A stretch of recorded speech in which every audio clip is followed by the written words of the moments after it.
Can Newcastle United spend big in the transfer market after their £300 million takeover? And of course, the ownership by the Crown Prince of one of the Crown Princes of Saudi Arabia, and of course, the Reuben brothers consortium with a combined wealth of over £300 billion. How much can they actually spend? How much can they invest in players? There is talk of a £200 million war chest. We're going to delve into that into a little bit more detail on the stream for you today. But make sure you hit that like button right now. You subscribe to the Football Terrace. You turn on that bell notification. When you turn on the bell notification, you've got to make sure the app's enabled for notifications as well. I had a few people go, I've got the bell notifications and I still don't get them. Over 50% of the people that have their notifications turned on for the Terrace don't have the app enabled for notifications. That's probably why some of you are not getting them. So get that done. We're of course going to take your calls a little bit later on today on the packed lunch. Yes, man like Terry is here. That's me every day. Good afternoon, Shane. I hope you're well, my friend. I do hope you are very well. Remember to join our Telegram notifications group as well. That link is in our description and pinned to the live comment section as well. Comment here says they will start with a 400 to 500 million. The current top four will not be able to compete. Imagine signing Haaland on 1 million a week. Great place to start the show. How much money can Newcastle actually spend? They can't afford Haaland. They can't afford Mbappe. They can't afford Mo Salah. They can't afford to do that straight away. Now, you've got to remember, even when it comes to the financial experts discussing these matters, everything's down to slight interpretation. You'll get different experts give different amounts. But this is going to be a slow burner for Newcastle. They themselves are looking at a period of 5 to 10 years before they can legitimately see themselves competing for the Premier League title. You're talking half to a full decade to get that done. That is because the financial landscape is now different for a takeover of this magnitude compared to 2003 with Roman Abramovich and 2009 with Sheikh Mansour and Manchester City. Financial fair play, both with UEFA and domestically with the English Premier League, make it very, very difficult for a club to be able to overly invest. The owner can only pump into the football club circular £90 million over a 3-year period for player expenses. The increase in income for Newcastle is going to have to come from further endorsements. Now, these endorsements will be shirt sponsors, stadium sponsors, training ground investments, etc. They can, however, pump a lot more money into things like improving training facilities, making the stadium bigger, generating more money. So it's going to be the commercial element that's going to be very, very important indeed for Newcastle United to get right. What I have been spoken about is, what I've spoken to some financial experts about, is that the consortium have been working tirelessly over the last 18 months to not only enable this purchase to go through, but also for themselves to be in a position where they've got these new endorsements, these new deals lined up, ready to go and ready to start firing forward. So there is talk of a £200 million war chest. Well, firstly, war chests don't exist in that way, shape or form. People make it sound like £200 million on players. Let's go get Raheem Sterling. Let's go get Haaland, whoever it may be. In this market, £200 million doesn't buy you a colossal amount of individuals. It simply doesn't. We kind of know that. We kind of know that already. It doesn't generate huge amounts of money and income. But they are going to have somewhere in the region, Newcastle, of around 200 to 250 million pounds to play with when it comes to player expenses. But that includes the transfer fees, the agent fees, the salaries and bonuses of these said players. So, my prediction is it's going to be a very slow and steady improvement of this squad. Slow and steady, building for the future, being very, very sustainable in what they do. I read an article from financial expert Kieran Maguire, who I also spoke to yesterday in relation to this. What's giving Newcastle a little bit more leeway is actually the underinvestment from Mike Ashley in recent years. They made profits of £38 million in the last set of accounts that they pushed through.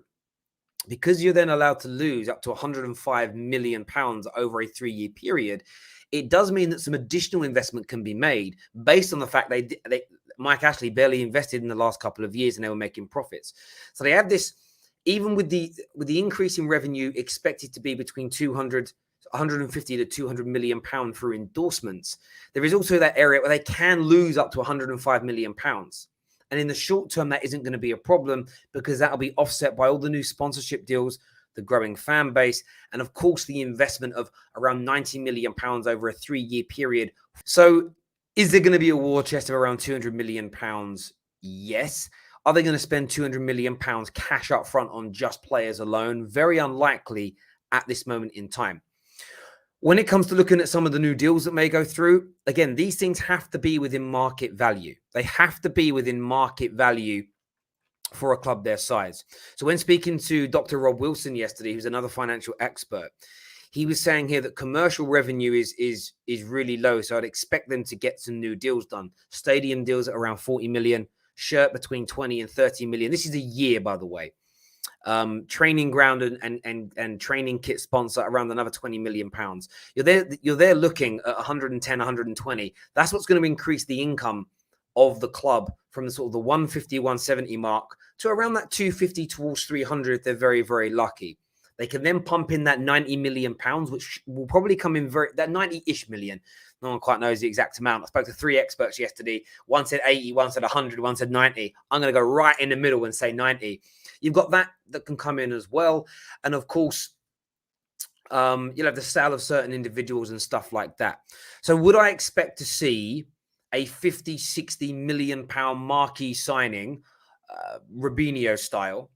Probably not. Are we going to see what Chelsea did in the early days, where if someone has a good 6 months in the Prem, they drop, remember, 20 to 30 million pound in 2003, 2004 was colossal.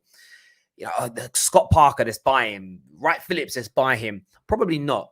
Newcastle United are probably going to aim for much better players than they have now, but an echelon down from that. They're probably going to be looking at Dean Henderson's, Jesse Lingard's, Philip Coutinho's. They may be able to work out a deal for someone like a Raheem Sterling, maybe, if there's not many other options open, but that might be in a year or two's time. It's going to be very difficult in the short term to attract Champions League players because they can't do what previous cash-rich owner clubs have done in the past, where you can supplement the salary by a certain degree. There's a limited amount that the owners are allowed to input. So I think when you read things like war chest and everyone else should panic, I would say slow down. But the one thing's for sure, and I'm not trying to put a dampener here on anything relating to Newcastle. What I'm going to say is this. I would say this. They're going to spend big, but I don't think it's going to be eye-watering unless they know something we do not. And what's interesting with FFP is there's 2 different trains of thought at the moment. There are some that are suggesting that the rules are going to be loosened for a prolonged period of time, meaning they can go massive. There is also the other end of that spectrum where they're in a position where they may actually be tightening these rules further, salary caps and all sorts of other things going on. So the clubs have to be very, very careful. You don't want to overspend at this point to be damaged in 2 or 3 years' times with bans, etc. So it's going to be a very interesting window. The one thing I'd say about Newcastle is this. They are serious. These owners are going to try and make Newcastle genuine title contenders. I would say every single club in the Premier League needs to be looking over their shoulder and striving now, while you've still got the advantage in terms of getting your squad in the right place, the right managers in, and trying to progress, because Newcastle United are coming. They're absolutely coming.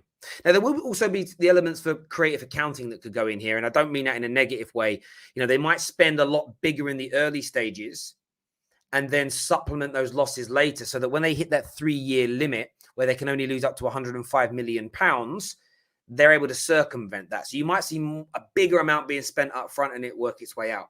They may be under the impression that FFP is going to be relaxed, though, and they look to push those barriers further and lose more money in the short term as they're building up. They may also land some bigger than expected new commercial deals, which elevate the spending also. All these things are possibilities. The experts are not predicting it just yet. They're thinking that might be something that comes in 3+ years' time, maybe not initially. But we could all be shocked, and it could be a massive deal as well. But it's really up in the air in relation to what's going to happen. But it's very exciting times ahead for Newcastle fans and the Premier League. We have a super chat here that says, after NSWE, Villa spent 140 million in the 2019-2020, despite basing our FFP based on 3 years of the FEFL revenue. We then spent over 100 million in 2012. They can 100% go big. I hear you on that. So 240 million pounds over 2 seasons is big. Maybe I need to reiterate what I mean. People are talking about big signings, as in, again, like I've seen all sorts of links, some of the superstars. 140 million pound is one player if you're shopping at the highest end of the table. That's wrong for Newcastle because they are still limited. If Newcastle went out, and I'm just throwing out some examples here because they've got this, I think people have this, not Newcastle fans, people have this perception that their owner's worth 320 billion. They can just go out and buy Mbappe and Haaland and Verratti and Pogba and Van Dijk and Jurgen Klopp and bring in Pep as his assistant tomorrow. That can't happen. I wouldn't be surprised if over the next 2 summers they spent 200 to 300 million pounds on players plus salaries. But that will be to build a squad. There will be a number of players in that. It's going to be 20 million here, 30 million there, 25 million here. It will be building this squad over a 2 to 3 year period. Then I believe what they will then start to do as the commercial deals grow, as their reach grows, as the income slowly starts to increase over the period of the next few years, then it will be, right, let's go get a marquee player here, a marquee player there. The market that Newcastle will also shop in massively, in my opinion, is going to be the emerging player markets. So getting players that are not quite considered.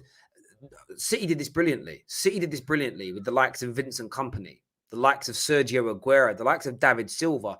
They were never, when they were purchased, they could be very, very good. Let's see what they can do, and they could make it. You know, there's lots of play there, and I think there's lots to look at. They will definitely spend big, but when I'm talking big, that's on the squad, not like City did this year, where it was 100 million pounds on a Grealish. That kind of signing for Newcastle right now would be ridiculous because they need to improve the base first, I would say. A few people are saying FFP doesn't exist. Look, FFP does exist. There's ways to circumvent it. There's ways to work around it. Do they punish people to the fullest extent? Not always. But it would be ridiculous of any of these clubs to ignore it. Imagine Newcastle ignore it, make all these losses, get into the Champions League, then get banned. You know that they're not going to do that. They're not going to do it. And I was reading an article earlier on this week, and I was about FFP. Let me see if I can find it. FFP rule changes. All right. Let me see if I can find this here. It was an interesting article. I can't find where it is now. Here. Was it here? 4 major rule changes under FFP that UEFA are trying to push through. And of course, these things are all coming at the same time. One trying spending what's necessarily. So there was going to be wage caps. Yeah, salary caps was one of them. So one of the things UEFA is proposing is putting a new regulation that will also see an introduction of a salary cap to be discussed as a luxury tax to ensure compliance with their rules. This would mean there would be a total limit of clubs could spend on wages throughout the playing squad. How the budget of each club is figured is yet to be announced. It will be a percentage of your turnover. So a lot of what's important for Newcastle is improving that turnover. They need to get themselves to a 500-600 million pound a year turnover business. But within the kind of bylaws of FFP, your commercial deals also have to be viable. And what I mean by that is this. Let's say I own an airline. I own an airline out of Saudi Arabia that turns over £1 billion a year and makes profits of 100 million a year. I'm making it really basic. If that company there said, right, we're doing a 10-year sponsorship deal of 500 million pounds a year, I'm being very extreme in the example here, that wouldn't be accepted. Because how can a business that only generates £1 billion and only makes a profit of 100 million sponsor someone 500 million pounds a year? Where are they getting that extra money from? Investing in Newcastle now isn't going to generate that much more business that their company's doubled its turnover within a year, within 2 years, within 3 years. It isn't realistic. So the deals have to be within market value to begin with, which is why most experts now believe it's a slow burner. Look at how City circumvented FFP with self-sponsorship and finance manipulation. We've already seen how toothless FFP is when breaches are made. Yes, but that's because they were time barred. The Premier League don't have time bars on theirs. And another one of the rules that they're looking to implement is this time bar. But with City already having been caught out but got away with it, clubs are not going to do that again. They're not going to do it again. And there's also a ruling that if there's any kind of, not dodginess, but outside agents can't be getting involved in this. It's taken a lot to get them to this point. Newcastle know they're going to have to be squeaky clean. They're going to be getting watched. They're going to be getting looked at. They're going to be getting investigated if things go wrong. They may, again, we may all be wrong here, and they may just not break the rules. They may bend the rules and get away with it. I'm not too sure, though. I'm not too sure. Villa fan here. The Big Six was always a commercially incentivized label. Villa, Everton, Leicester, West Ham, and now Newcastle. We're coming for you. And you know what, Charlie? I love that. I absolutely love it because I love the Premier League era that I grew up in. I loved every single part of it. It was amazing. But my dad always talks to me about the era of football, where barring a little period in the 50s for Man United and a period in the 70s for Liverpool, if you actually go back and look, and I'm going to get this on the screen right now. I'm going to go get this on the screen. List of league winners. And I'm going to put England in there so we don't get any other leagues come up, right? So I was looking at this the other day. Look at the way football used to be, right? So and we'll go post-war.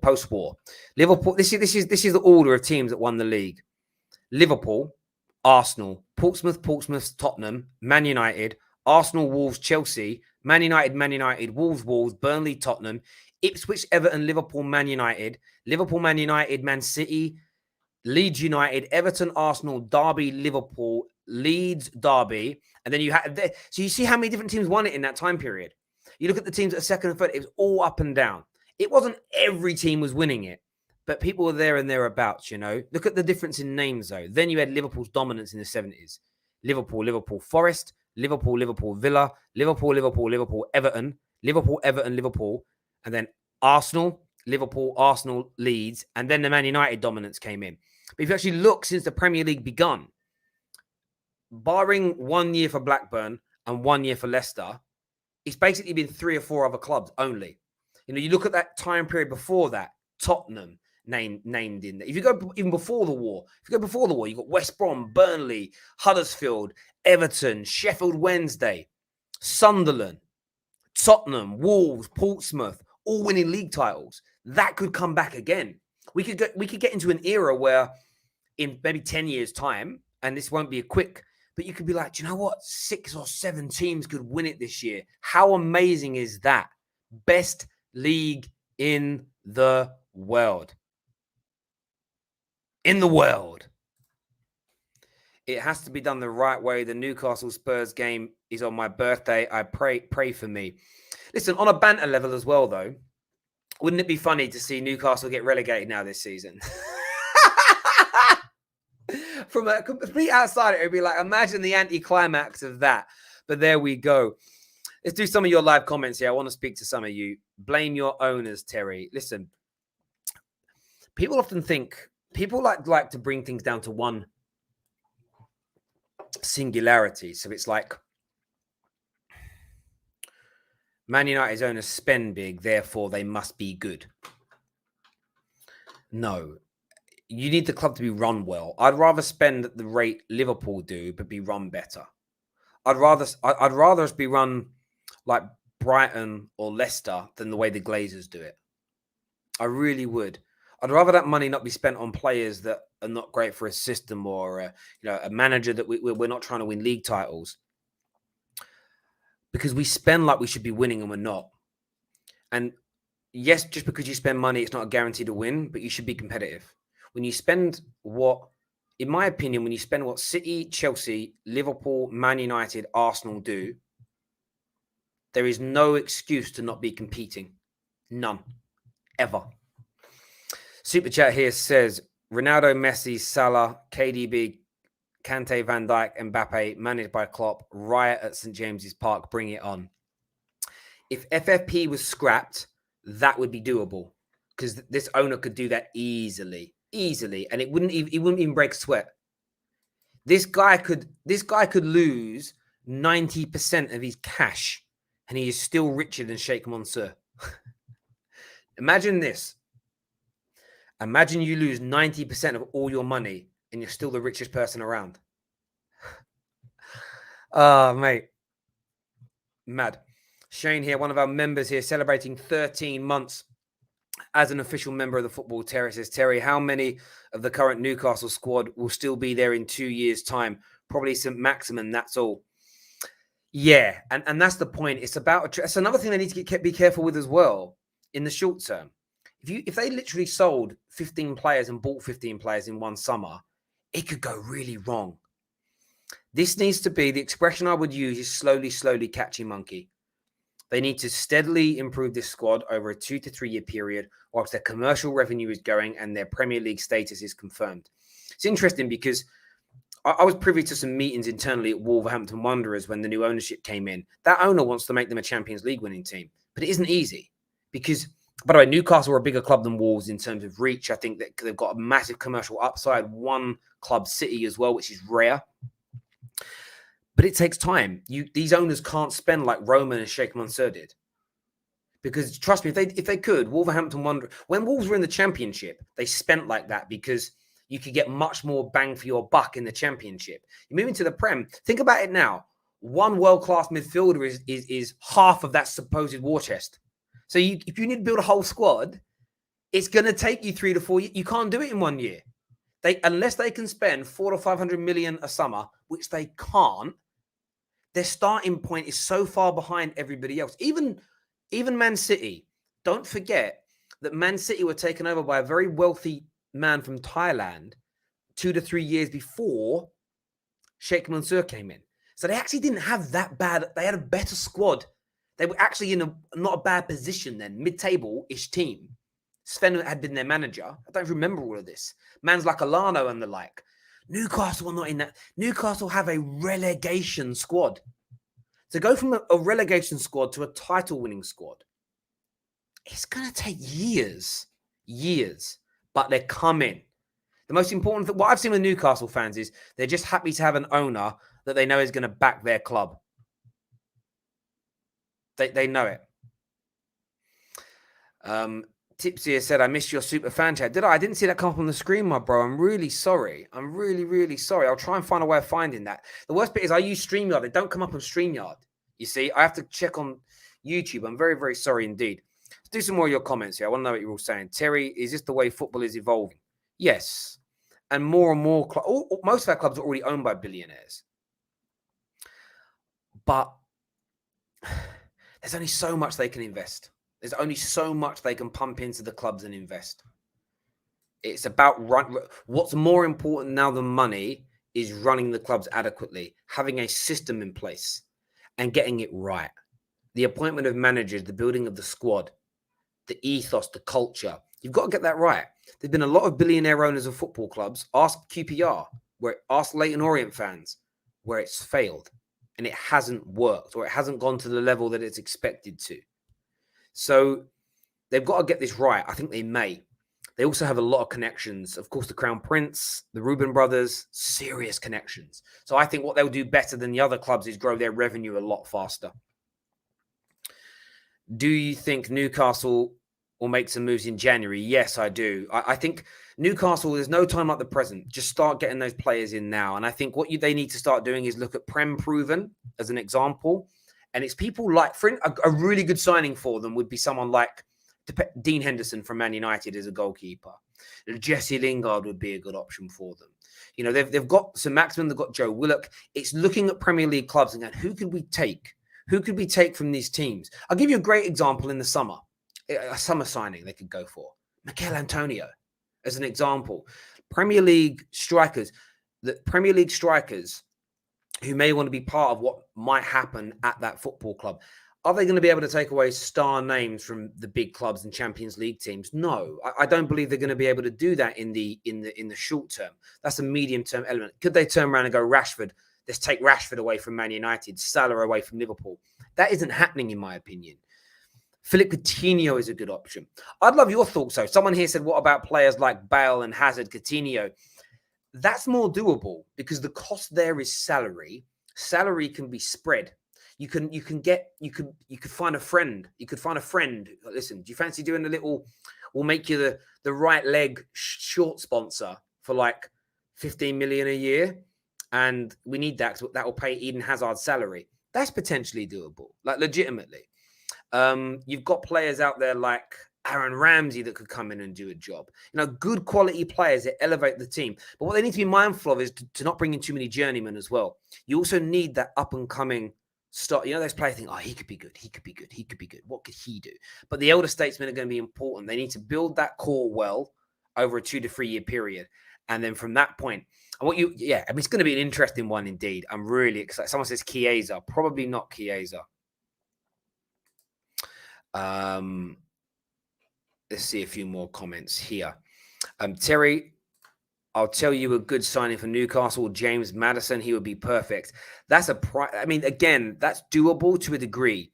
But if they want 70, 80 million and they're only going to be spending, say, 200, 250, if they're building their squad, that might be a little too soon.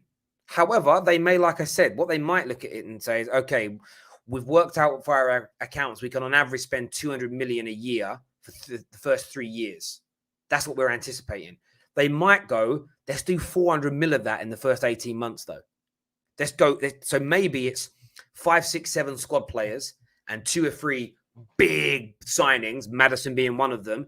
And then they have a little quiet period for a few windows as they start to hopefully improve in the league. Then it's getting the right manager to get the football and move from there. Someone says, horrible choices, Terry, but Dean Henderson is a very good shout. Yeah, I'm just trying out names of players that they'll be looking at and trying to move into this space on. Let's have a look at a few more comments. Newcastle could spend $1 billion in their first summer transfer window if they want, as the club is profitable annually and clubs are allowed to be in debt for 3 years. They could do, Callum. Again, these things are all plausible, but then they have to ensure that after a 3-year period, their losses are no greater than 105 million. They can be in debt, but who do they owe that money to? How do they pay that debt back? The kind of investments that the Roman Abramoviches and the Sheikh Mansours did in the early days, where they were pumping hundreds of millions of pounds a year into their football clubs, that for player expenses, that, as far as I'm aware, isn't allowed to happen. You can do it for things like infrastructure and stadium builds, I believe. So as long as they have a plan and they believe they can generate the income to pay that money back, so their losses are not beyond 105 million, it's doable. But I very much doubt they're going to spend even a third of in the first summer that you're spending. I doubt they'll spend over 300 million. I doubt they'll spend over 200, 250 million pounds in their first summer transfer window. If they do, listen, more than happy to be wrong on it. It'll be exciting as hell. But let's see what are your thoughts? How much do you in the comment section think they're going to spend in their first 2 transfer windows, this coming January and the 2022 summer? How much do you think they're going to spend? I want to know. My brother here, DJ, says Saka from Arsenal is doable too, but I don't think he will leave Arsenal. So Arsenal fans, don't come at me. I'm just putting the name out there. See, the names of Saka and Emil Smith-Rowe are very important. I think in 2 years, 3 years' time, if Newcastle are knocking on that Champions League door, that commercial revenue is growing. Every penny of profitability is being pumped back into the team, back into the club. Players like Saka would go there in a heartbeat if Arsenal haven't improved. Of course, for Saka, City might be an option. Chelsea might be an option. And maybe that's where he'd prefer to go. But that's where I think Newcastle start picking up superstars and potential superstars in a couple of years' time, is what I think and feel. What do you all think? I want to know what you're all saying. 200 million is what Vincent thinks. Ali thinks 200 mil. James thinks 200 mil. JP says 180 to 240. Ravi here thinks 500 million pounds will be spent year 1 by Newcastle United. It's going to be intriguing. Make sure you've smashed that like button, by the way. Not more than 200 mil. 300 mil here is what's being said. Daz Sweets, Daz my man, thinks 600 million pounds will be spent. I'm very intrigued here. Finley here says Ross Barkley, Maddison, Mikel Antonio, all these names will do it for them. they basically should run them like Arsenal should. They basically should run like Arsenal should, but never will. Yeah, I mean, all those players kind of improved that squad to a degree. Ross Barkley, maybe not so much. Then they've got loan moves. Loan moves are going to be key. I think Newcastle, if they get the right manager who plays the right football, you'll probably have a number of Premier League teams that say, hang on, maybe we loan one of us, Conor Gallagher that's gone to Palace. Maybe players like Conor Gallagher start going to Newcastle. There's lots of options out there. I'll tell you who would have been a good shout if Newcastle's takeover had happened already. Tammy Abraham. That was like a prime player they could have got, as an example. You had Tamari that wasn't wanted at Chelsea. You're always going to get these players that come up and are available and can do a bit. Interesting. Cristiano Ronaldo, Player of the Month. Yes, he was. I love it. Do you know why I love it, right? Do you know why I love the fact he was Player of the Month? Because it shows how flawed player awards are. I missed a super chat from Porcelain that says they really only need 2 or 3 top players a season to be fair. And do you know what, Porcelain? That's a really good point. Maybe that's the approach. Maybe it is. We're not going to build a squad. We're going to sign 2 or 3 marquee players every year for 3 or 4 years. The only problem you therefore have is, let's just say, I'm throwing names out there. Your first 3 marquee players are Sterling, Maddison, and Koulibaly. Will they be happy to come and play at Newcastle for that 3 to 4 year period before they're maybe ready to get into the Champions League? I don't know. So that's what they've got to weigh up, and they've probably already weighed it up.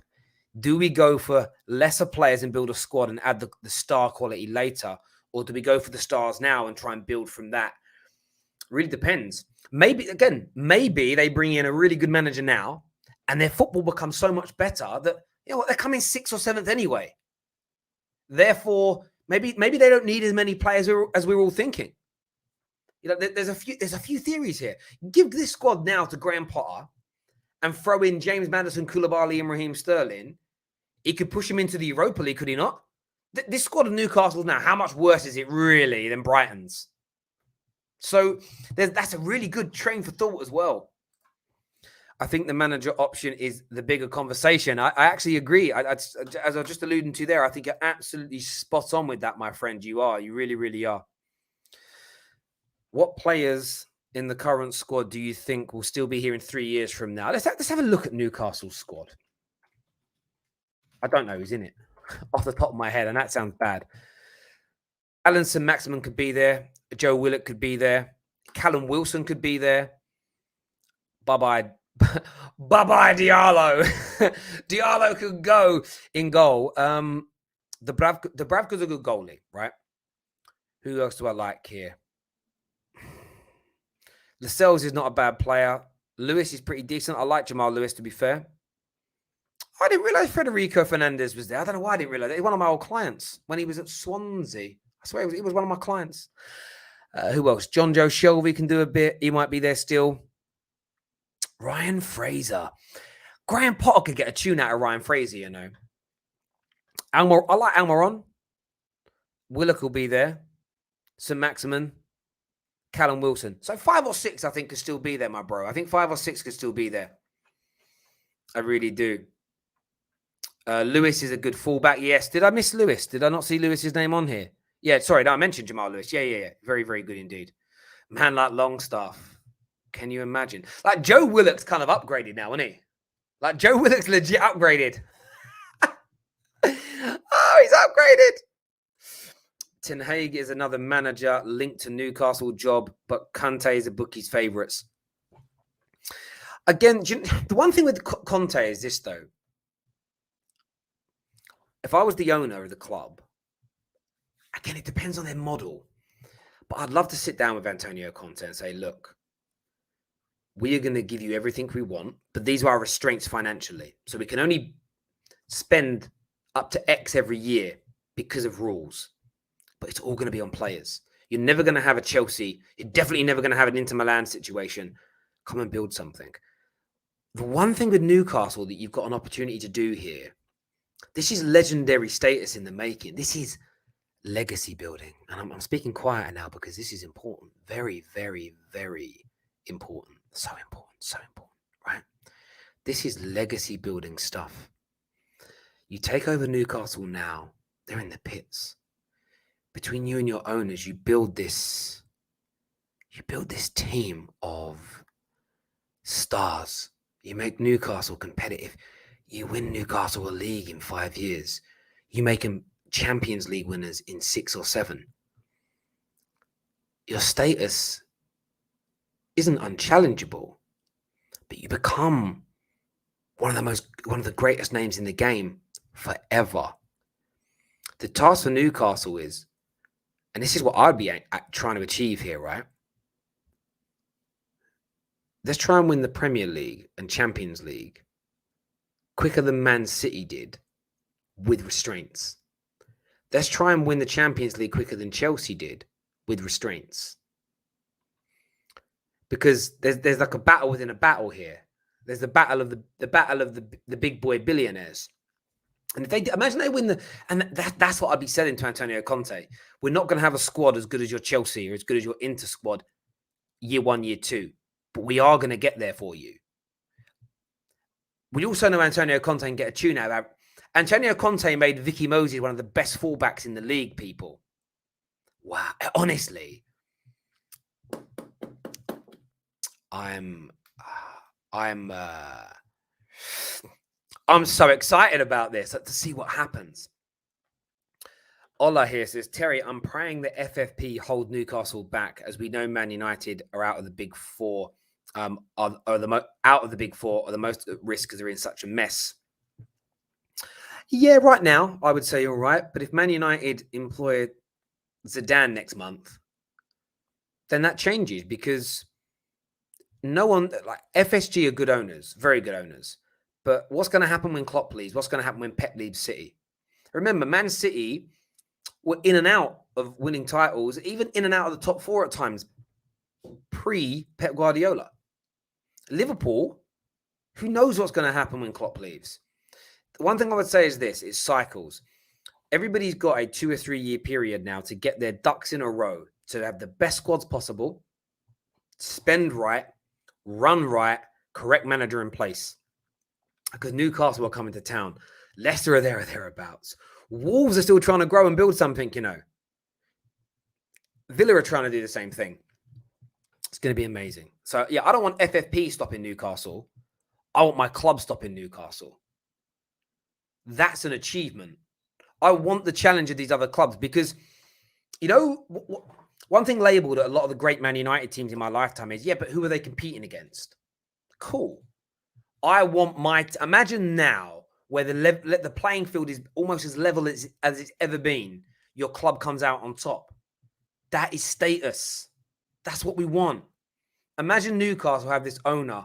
They run brilliantly. They spend money. They've got their income high. Their income in 5 years matches Man United's because these huge sponsorship deals. They're spending like Man United. They're spending like City. And you beat them to a title. You beat them. You win more trophies in that time. That's what football's about. I don't want FFP stopping them. It's like, you'd be better than us if you were allowed to spend. Nah, let's be better than them, pound for pound. Let's be better for them in literal terms. Let's have it. Let's have it. That's the way I look at I'm not scared of Newcastle. I'm well up for the challenge. Are my club up for the challenge is another matter, right? But let's do it. If you're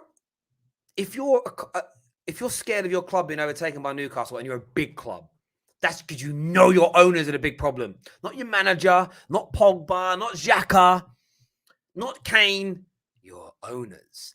How much are what are you going to do to make your owners change their ways? If you're nervous, Chelsea ain't nervous. Liverpool, a little bit.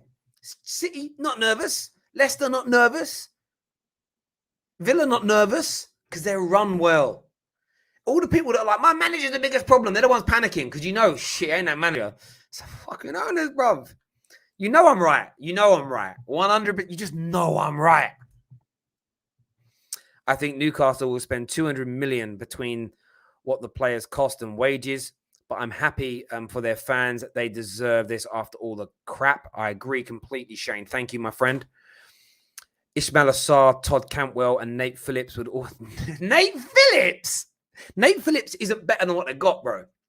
But the other two, great shouts there. Great shouts for Newcastle to begin the project and keep them.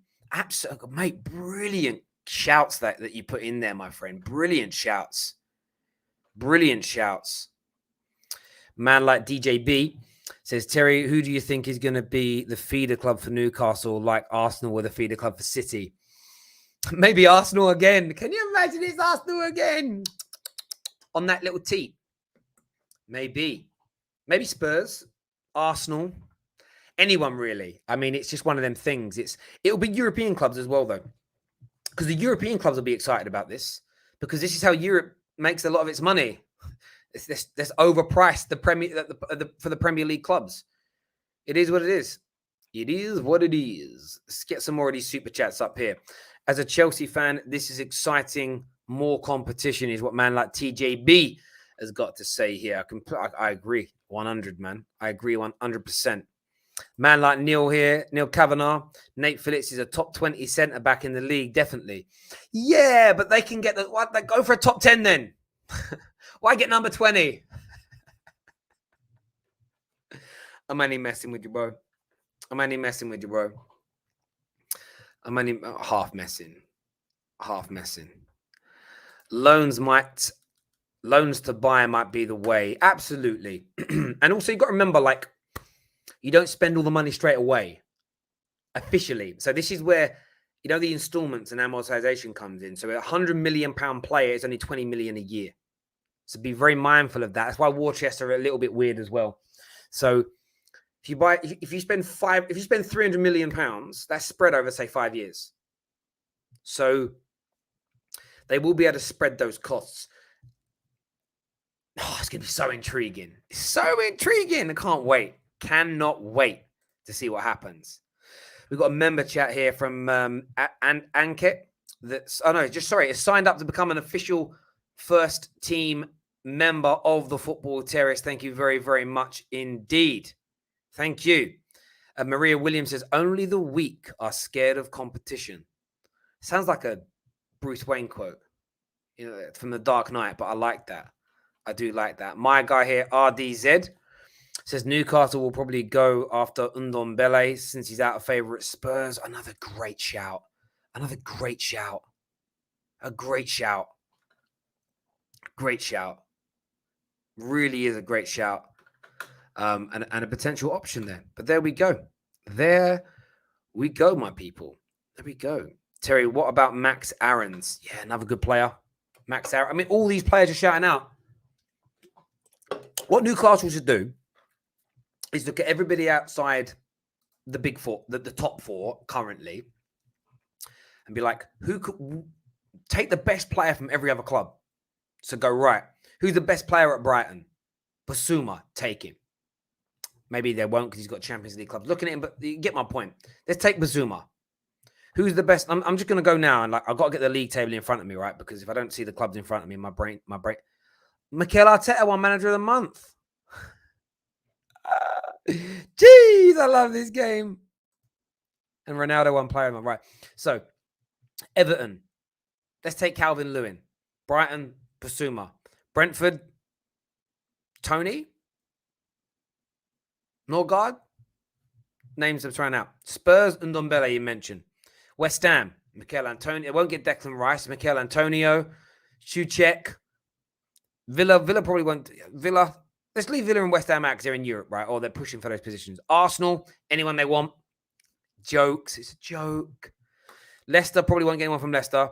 Palace, Zaha. Let's see how Zaha can do. Who else we got here? Watford, Ismail Assar. People have mentioned him. Leeds. Who would you take from Leeds? Phillips. Who else? Bamford. Southampton. Ward-Prowse. Go get Ward-Prowse. Burnley. What's his face? Not McNair. What's his name? What's his name? What is the name of the winger? What's the name of McNeil? Is it McNeil? No. What's his name? It is McNeil. It's McNeil, isn't it? You know who I'm talking about. Anyway, him, Dwight McNeil, Newcastle there, and then Norwich. You've mentioned the likes of Aarons, there's Cantwell. There's players, they could literally go around and do that. And I know I named a lot of attacking players there, but you could probably find they could just do it. Like pick a mix. You know, it'll be like they're going to pick a mix. All right, I'll have the strawberries, I'm going to have some cola bottles, I'm going to have one of them big snakes. Going to get the mushrooms, ones that look like nipples. You know, it's just going to be like pick a mix.